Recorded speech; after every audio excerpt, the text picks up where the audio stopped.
தென்னிந்தியாவின் மையத்தில் பசுமையான காடுகளுக்கு மத்தியில் மூடுபனி மூடிய மலைகளால் சூழப்பட்டு கம்பீரமான பாலேஸ் டி சாங் ஃப்ராய்ட் நின்றது.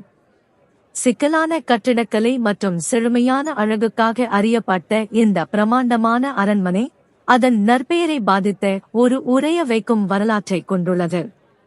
இந்த அரண்மனை சபிக்கப்பட்ட நிலங்களில் கட்டப்பட்டதாகவும் உன்னத குடும்பத்தினரால் தீய வழிகளில் கையகப்படுத்தப்பட்டதாகவும் புராணக்கதை கூறுகிறது.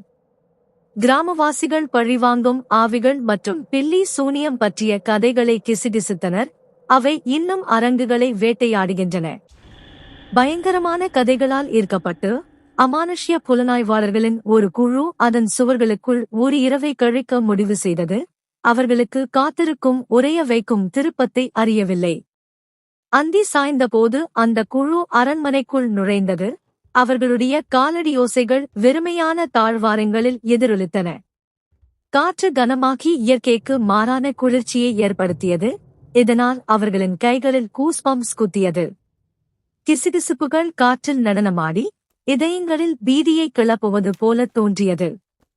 புலனாய்வாளர்கள் பிரிந்து ஒவ்வொருவரும் அரண்மனையின் வெவ்வேறு பிரிவை ஆராய்ந்தனர்.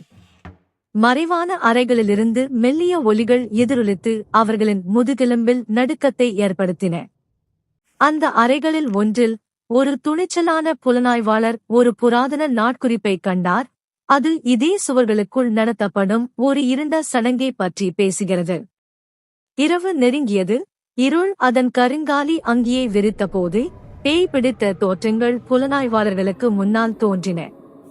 வேதனைப்பட்ட ஆன்மாக்கள், தங்கள் சொந்த சோகமான விதியின் கைதிகள், தங்கள் நித்திய ஓய்வை குலைக்க துணிந்தவர்களை பழிவாங்க முயன்றன. பழிவாங்கும் ஆவிகளின் கோபத்திலிருந்து தப்பிக்க அவர்கள் தீவிரமாக முயன்றபோது புலனாய்வாளர்களின் இதயங்கள் தங்கள் மார்பில் துடித்தன.